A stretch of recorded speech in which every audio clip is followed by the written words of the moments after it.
Olá, estudantes da segunda série do ensino médio, professores, colaboradores e você que nos assiste aqui pelo Centro de Mídia, sempre procurando uma nova aprendizagem, um novo saber. Sejam muito bem-vindos, né, a nosso aprofundamento Ciência em Ação. Eu sou a professora Sumaia, estou aqui com vocês com a Amanda. Oi, Amanda, tudo bem? E daqui a pouco o Laércio também vai estar com ela.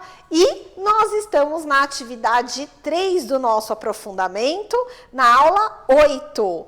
E aí eu trouxe para vocês aí uma curiosidade, né? Olha só o nome dessa aula, Extremo Dentro de Nós. Oi, Sumaia, como? Isso mesmo, gente. O extremo dentro de nós. Estamos falando aí sobre vida nos extremos. Aliás, nossa unidade curricular 2, ela é Projeto Vida ao Extremo.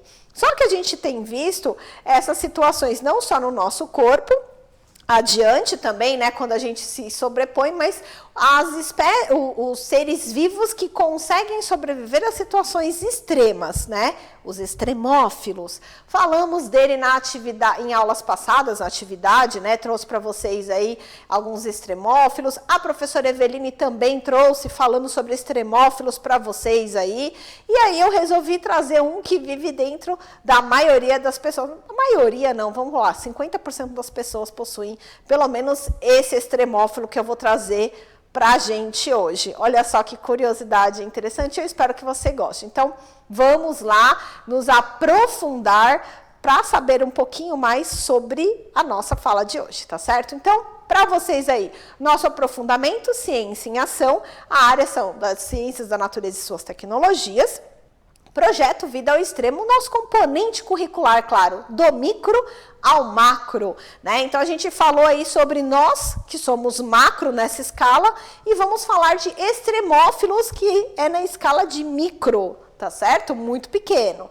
Bom, então nós estamos aí na aula 8, atividade 3, e, claro, né, já vou lembrá-los de pegar aí o seu diário de bordo para fazer as anotações da aula, colocando esse título legal que eu pensei para vocês, né, o extremo dentro de nós. E, claro, né, anotem as suas dúvidas, a avaliação da aula no final, com o QR Code, né, que é sempre importante aí sobre o que vocês acharam. Bom, as nossas habilidades também são importantes serem marcadas, falei na última aula. Então, aqui vão os códigos M13CNT202, M13CNT301, M13CNT303, MIFCNT01, MIFCNT02, MIFCNT03 e a 07, tá certo? Bom, vamos lá para o momento, então nós estamos ainda aí no desenvolvimento, tá certo? Da atividade 3. E a nossa aula 8, o extremo dentro de nós. Belezinha? Então, para a próxima aula a gente vai fazer uma revisão, já estou falando o que vai acontecer depois, mas eu também vou trazer aqui para vocês uma pessoa, eu já falei, né? Para vocês, que tem habilidades aí para ir aos extremos. Então, vou trazer aqui para a gente ter uma conversa a respeito. Eu espero que vocês gostem bastante. Mas vamos falar primeiro desse extremo dentro de nós. Então, nesse processo a gente está falando sobre as questões de quando a gente está no momento de altitude, tá certo? E também falamos sobre a questão das modificações de pH. Então, eu trouxe para vocês na aula de hoje esses efeitos do pH dentro de nós, porque a gente tem situações de pH extremamente baixo dentro de nós.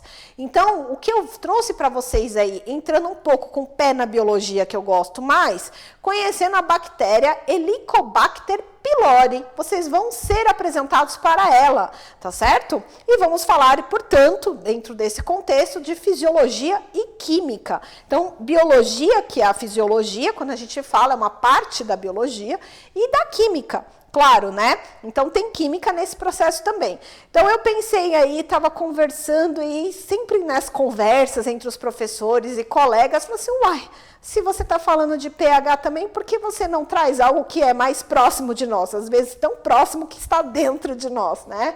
Bom, então, vamos lá. Dentro de nós, não nós todos, né? Estamos falando do estômago, em uma região extremamente ácida, tá certo? Bom, então essa vai ser a nossa aula de hoje. Eu espero que você esteja preparado, porque tem muitas emoções por aí. Bom, então só retomando, a gente falou sobre a questão de conceitos ácidos, os 3 conceitos, e a gente fica nesse verde aí, né, no Bronsted-Lowry, que é o conceito intermediário aí, quando a gente fala principalmente em equilíbrio químico. Bom, depois nós temos aí o potencial hidrogênio iônico, o pH, que eu trouxe para vocês, e a gente vai falar do pH do estômago, galerinha. Então a gente vai estar falando ali do pH estomacal que está entre 1 e 2, tá certo? Bom, e aí, ó, quem tá no nosso estômago? Bom, esperamos que não, né? Como eu disse, 50% das pessoas pode ter esse problema. Então, nós temos aí a região do nosso esôfago, que desce até o nosso estômago, tá certo? Do estômago vai para o intestino. E aí a gente tem aí, algumas pessoas podem desenvolver, né, uma doença chamada gastrite, mas uma gastrite provocada por uma situação de uma bactéria, que é justamente a Helicobacter pylori, né, Helicobacter pylori, que é essa que está mostrando aí para vocês. Então, o que a gente pode observar é que ela é comprida, né? Ela parece um cilindro comprido e possui flagelos, tá certo? Então, esses flagelos vão ajudar no processo de motilidade dela. Motilidade seria uma mobilidade, tá certo? Eu até trouxe aqui a tradução, porque, de novo, não sou bióloga, né? Só lembrando, sou química, mas gosto da biologia. A motilidade, ela serve justamente como processo de mobilidade espontânea, tá? É um processo de mobilidade dos seres flagelados. Bom, a árvore filogenética que nós já trouxemos aqui para vocês. Então, a gente está falando aí do processo das bactérias aí dentro dessa árvore, tá certo? E aí, nesse ramo das bactérias, a gente tem aí a árquea, né, que são a maioria dos extremófilos, mas nesse caso a gente está falando de uma bactéria, não da árquea, tá? Então a gente vai estar falando do ladinho aí dessa árvore filogenética, tá certo? Então falaremos das bactérias. Bom, a bactéria é um procarionte unicelular e ela não possui como característica, então, os núcleos, né? Como assim sem núcleo, Sumaya? Ela tem o DNA dela todo rebuscado e solto ali no meio do citoplasma. Ela não tem o núcleo com o material genético inserido nele. As eucariontes, né, que são as nossas células corporais, têm. As bactérias, não. Tá? Unicelulares, porque é uma única célula. Pluricelulares somos nós, formados por vários tipos de células, tá certo? Qual o tipo de bactéria que nós temos? Nós temos ela na classificação gram-negativas. Isso significa que quando você faz um tipo de pigmentação, elas não são pintadas por violetas gencianas. O que isso significa ser bactéria gram-negativa, Sumaya? As paredes celulares delas são menos espessas, tá? Então, nessa parte da parede celular, elas são diferenciadas. Eu tive que estudar essa parte de biologia para falar. Então, quando a gente vai fazer teste, trazer uma curiosidade para vocês. Quando a gente vai fazer teste, muitas vezes a gente observa coloração. Então, quando eu fui fazer minha graduação, eu fiz testes de uma substância química que a gente isolou de uma planta para saber se ela tinha atividade bacteriana, né? Ou antibacteriana nesse caso. Então, o que a gente fazia? A gente pegava aquelas placas de Petri, colocava lá a comidinha delas, né? Comidinha delas fica feio falar, mas enfim, colocava um meio de cultura, esse é o formato certo, passava lá a bactéria e colocava discos que estavam imergidos com a substância a ser pesquisada. E aí o que a gente via é se em volta do disco as bactérias cresciam ou não. Se em volta do disco as bactérias não conseguissem crescer, é porque você tinha uma atividade antibacteriana ou antimicrobiana, ou o que for, porque você está ali investigando. E aí você geralmente faz com 2 tipos de bactérias, gram-positiva e gram-negativa, justamente para saber se aquela substância ela tem potencial nessa diferença de parede celular. Mas isso quem pode explicar muito melhor para vocês é esse professor de biologia, tá certo? Bom, então aí eu estudei um pouco isso para saber qual que vai atingir. E aí, estou trazendo para vocês aí a classificação dela. Ela é uma gram-negativa. Bom, e exemplos de bactérias gram-negativas que nós temos? A Escherichia coli, né, chamada de E. coli, a Salmonella, Pseudomonas. Geralmente, pelo que eu pude perceber ali, eu não vou falar que são todas, porque eu não sou da área da biologia, muito menos da área da parte de patologia, estudando a parte de doenças. Mas o que eu pude perceber ali é que tudo que faz mal para nós, seres humanos, por exemplo, que causa certas doenças, são gram-negativas. Não estou falando que não tenha gram-positiva, tem. Mas essas que eu trouxe para vocês aí, geralmente são as que também causam problemas dentro de nós. Salmonella, que tem muitas vezes que causa doença, muitos problemas muito graves, e Pseudomonas também. Bom, o que a gente sabe sobre a H. pylori? Então, vamos apelidá-la assim, né? A H. pylori. Nós temos aí tipo e formato, ela é um bacilo comprido, tá certo? De forma curva, ou também pode ser espiralada, tá? O tamanho dela, de 0,5 a 1 micrômetro, gente. Então, olha lá, esse mi aí é de micrômetro. A gente está falando do micro ao macro, né? Olha, é bem pequenininha mesmo, tá? De largura e de 2,5 a 5 micrômetros de comprimento, tá? Possui de 4 a 6 flagelos, que podem possuir, ainda nesses flagelos, 30 micrômetros de comprimento e 2 nanômetros de espessura. Então, nanômetro está abaixo do micro, só lembrando, nanômetro é uma escala muito, muito menor, tá certo? Bom, 1000 vezes menor que o micro, para ser mais exata. Então, para vocês verem que, se a gente contar, a gente está contando o tamanho, o corpinho dessa bactéria, falar como a professora Eveline, né? O corpinho dessa bactéria, o formato dela em bacilo, tá certo? E depois, se a gente for adicionar o tamanho do flagelo, aí ela vai ficar muito maior, né? Mas eu tô falando isso em escala muito grande, né? As bichinhas são pequenininhas, tá certo? Bom, o que ela pode causar de patologia? Olha aí, gastrite crônica, úlceras pépticas gástricas e duodenal, adenocarcinoma, linfoma gástrico, dor abdominal recorrente. Aí você fala, nossa, Sumaia, quanta doença que você está trazendo. Mas é importante a gente saber o que pode estar provocando, e é por isso que a gente precisa conhecer o nosso corpo também. Tá certo? Bom, aí a gente tem uma figura onde mostra justamente o nosso estômago, as feridinhas que elas podem causar e os tecidos no nosso estômago. E nesse momento a gente vai ver um vídeo que vai trazer para vocês aí umas informações adicionais sobre ela. Vamos assistir?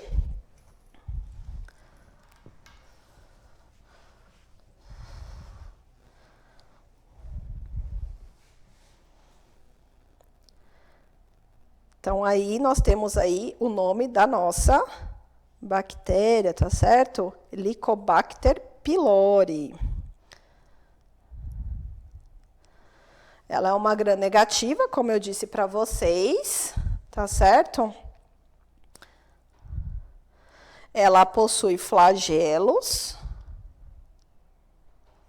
Esses flagelos vão ajudar na motilidade dela, como eu disse para vocês. Tá certo? Ela também tem esse DNA solto, como eu disse para vocês. E também tem algumas coisas que ajudam na questão de virulência, como polissacarídeos, de aderência no estômago, tá certo? Nós temos a urease, que é produzida também. A urease é super importante porque ela vai transformar aí a ureia em gás carbônico e amônia. E aí o que acontece é que a amônia, ela tem um fator básico, gente, porque ela é uma espécie que consegue capturar hidrogênios. E aí diminui, por exemplo, o pH em volta dela, tá certo? O pH do nosso estômago é em torno de 2, e aí ela vai para pH quase 6. Ela também tem algumas toxinas, né, citotoxinas, como a VACA e a CAGA. E aí algumas delas causam apoptose celular, que é morte celular, e a outra vai produzir a vai produzir disruptura da integridade da estrutura celular e vai causar inflamações, tá certo? Então, aí a gente tem o estômago, onde ela vai agir, tá certo? E no estômago, a gente vai ter também a saída, a gente tem um esfíncter, né? Onde separa aí, onde é uma abertura, onde vai abrir e fechar para levar o conteúdo do estômago para o duodeno. Depois que a gente fez a nossa digestão, claro, tá certo? Então, nós temos porções aí no estômago, onde ela vai ficar. E o duodeno, como é muito próximo, né, que essa entradinha do estômago para o duodeno, é onde pode acontecer da migração dela também, tá? Bom, por volta de 50% das pessoas podem ter essa bactéria dentro de si, vivendo dentro de si, então por isso o extremo dentro de nós, e elas são comensais. O que é isso? Então a gente tem aí uma relação ecológica que vai beneficiar geralmente uma das espécies, tá certo? Então a gente possui essa relação. Essa relação passa a ficar ruim para uma das espécies quando começa a fazer mal. Então aí nós temos o desenho, ele desenhou a formato das nossas células epiteliais estomacais, tá certo? Que elas estão todas juntinhas, então tied juntum, são juntinhas. Nós temos a parte do nosso muco protetor estomacal e em cima desse muco nós temos o ácido.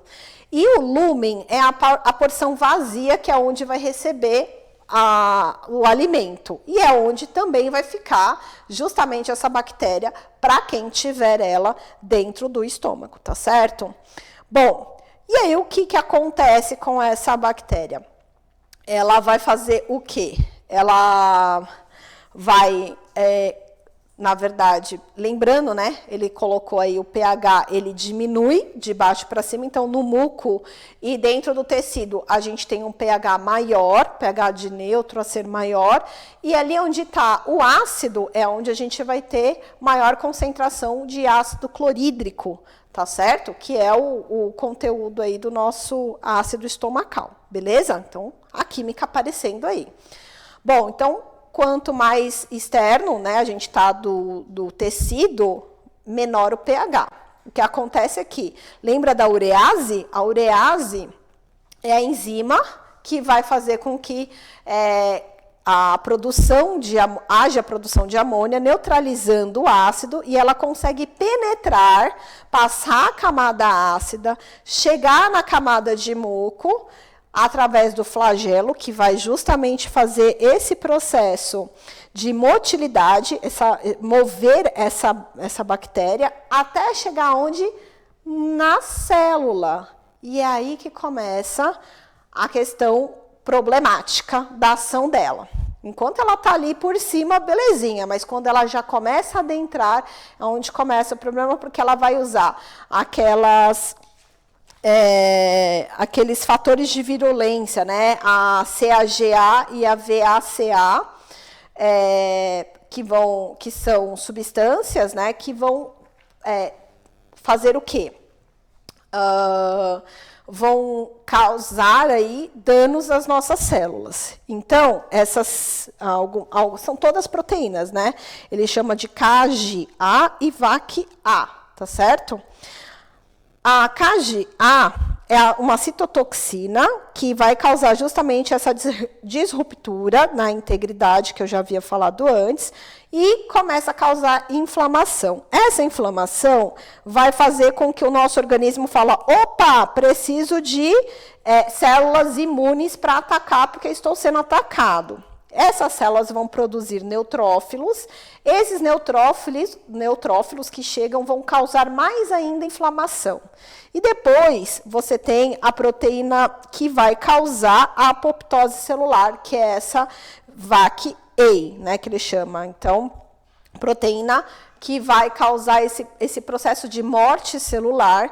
E aí o que acontece é que você vai ter aqui o local onde aquela célula morreu ali aberto, e o ácido entra. E na hora que o ácido entra, é a hora que a gente sente a dor que não passa. que é a úlcera, tá certo? Então, o processo todo ali, enquanto o ácido tá tomando contato, e você tem momento sim, momento não, de dor, você tem a gastrite. Mas aí, a infecção causa, pela H. pylori, ela causa inflamação. E isso resulta em mais ácido clorídrico sendo produzido pelas células do estômago, né? E aí o que acontece é que é um efeito que não para, né? E aí você precisa tratar essa ação. Como é que a gente vai fazer essa ação de processo? Então, imagina que essa célula estava protegida por esse muco e o muco começou a ser produzido aí, produzido não, a diminuir a sua quantidade. Então, você tem aí, passando pelo esfíncter, e isso passando para o duodeno, foi isso que ele falou agora. E aí você vai ter um problema de úlcera duodenal, que eu tinha comentado anteriormente. Bom, como é que se faz o diagnóstico? É bem interessante e é químico, gente. A gente pega substâncias que contenham a própria ureia, mas a gente faz um marcador nesse carbono. O que é isso? A gente pega o carbono e marca ele radioativamente, dentro de uma medicação, teste, para saber se a pessoa possui essa bactéria. Então, o que acontece é que a ureia vai descer, vai reagir com água, né? E a urease vai agir da bactéria e vai produzir gás carbônico, que vem da ureia, e mais amônia. Esse carbono marcado do CO2, ele sai do estômago, percorre os vasos sanguíneos, vai parar lá no coração e vai ser, né, vai passar pelo pulmão e aí ele sai pela boca, porque vai ser expirado. Olha que maneiro! Passou ali pelo pulmão, você consegue fazer um teste como se fosse um bafômetro com esse carbono marcado radioativamente. E é nesse momento que aí você vai ter aí, sabendo que você tem uma infecção causada, essa úlcera causada pela Helicobacter pylori. Olha que bacana. O tratamento é você tomar substâncias que são inibidoras de hidrogênio, vão neutralizar um pouco mais esse ácido para diminuir a acidez estomacal e, claro, o antibiótico para matar a bactéria. É um tratamento longo, não é fácil e dentro desse processo você acaba resultando aí, tendo como resultado final o tratamento, tá certo? Bom, vocês viram que interessante? Bom, vou passar as figuras aí só para a gente retomar algumas coisas. Então, passando aí 4 historinhas, né? Então, a primeira historinha é justamente a questão do fluido gástrico, o muco que vai fazer essa proteção e o epitélio, as células epiteliais. Então, ela perpassa esse músculo, muco, né? Desculpa, o músculo não. O muco chegando na célula epitelial. Ali a urease vai agir, fazendo as reações para neutralizar ela em volta. Então, o pH em volta tá baixo e em volta dessa bactéria não tá, porque ela consegue produzir essa urease, formando essa camada protetora em volta dela. Olha que interessante, gente.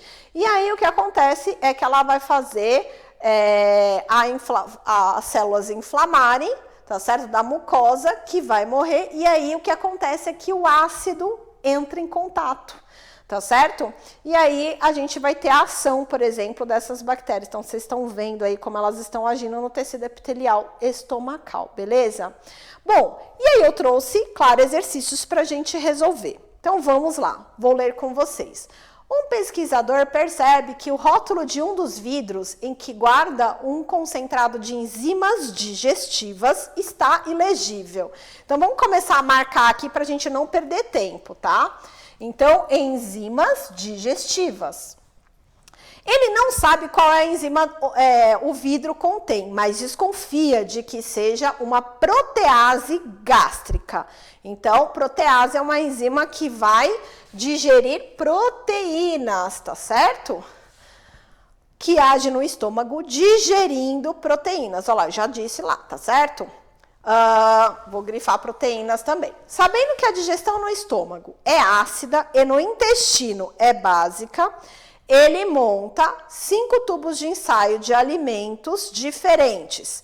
Adiciona o concentrado de enzimas em soluções com pH determinado. Então, ele já, vamos lá. No ácido, a gente tem no estômago é ácido e no intestino é básico. E aí, ele coloca soluções com pH determinado. Aguarda para ver se a enzima age em algum deles. Aí a pergunta: o tubo de ensaio que a enzima deve agir para indicar que a hipótese do pesquisador está correta é aquele que contém, vamos lá, cubos de batata. Então, vamos tentar entender uma coisinha aqui. Quando a gente fala, a gente tem 3 grandes separadores aí de alimentos. Nós temos as proteínas, os carboidratos e os lipídios. Lipídios são gorduras, certo? Carboidratos são açúcares, amido, por exemplo, tá certo? E depois nós temos também as proteínas, que são as carnes que a gente fala, né? Seja de soja ou seja de animais. Então, só para a gente entender cada ciclo. Então, eu vou falar de novo aqui, vou ler as alternativas, e aí a gente vai ver qual pode ser. Então, cubo de batata. Batata é carboidrato, não é proteína. Então, já não vou marcar. Pedaço de carne. Opa, pedaço de carne é proteína. Vamos lá. Só que o pH é 5. Então, vamos deixar aí para a gente retomar depois. Clara de ovo, proteína, tá certo? pH 9. Temos 2 proteínas com pHs diferentes. Um ácido e o outro básico. Porção de macarrão, carboidrato, não vou pensar nesse. Bolinha de manteiga. Ixi, gente, lipídio. Então, tem 3 alternativas que não servem. Vou ficar de olho em quais, na B e na C, que estão com pH diferente. Então, já sabemos que tem que ser proteína, que é a protease que vai agir. E a enzima digestiva, ela trabalha com pH determinado. Essa enzima, ela vai agir ela age no estômago digerindo proteínas. E aí o que acontece aqui? Como ela tem uma ação de digestão que vai acontecer num pH que é diferente, qual seria esse pH? Bom, se a ação dessa digestão for no estômago, então a gente vai ter aí a ação na letra B. Se a ação for no intestino, que é o que ele está descrevendo ali dentro do texto, então a gente vai ter aí a letra C, que é a alternativa correta. Por que no intestino, Sumaia? Porque ele falou que no intestino é básico, tá? São todas as informações do texto.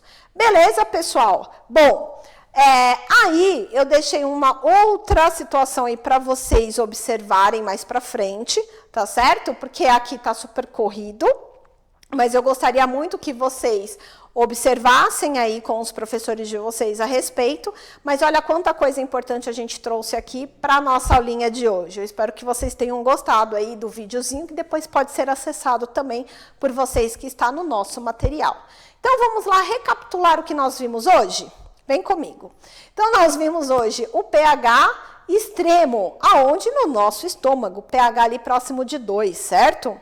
E aí a gente viu os seres vivos ambientados a esse extremo. Quem foi o ser vivo que nós vimos ambientado a esse extremo? O nosso conhecido de hoje, introduzido aí para vocês, foi a Helicobacter pylori, tá certo? Esse pylori tinha que vir em letra minúscula, tá, gente? Porque o segundo nome aí tem que ser sempre minúsculo, escrito em itálico também, porque vem lá do latim, tá certo? Então, tá erradinho aí, tô avisando para vocês que é minúsculo. E exercícios para praticar o pH. Beleza, pessoal? Não esqueçam de avaliar a nossa aula. Eu agradeço a participação de vocês aqui e até um próximo encontro. Tchau, tchau!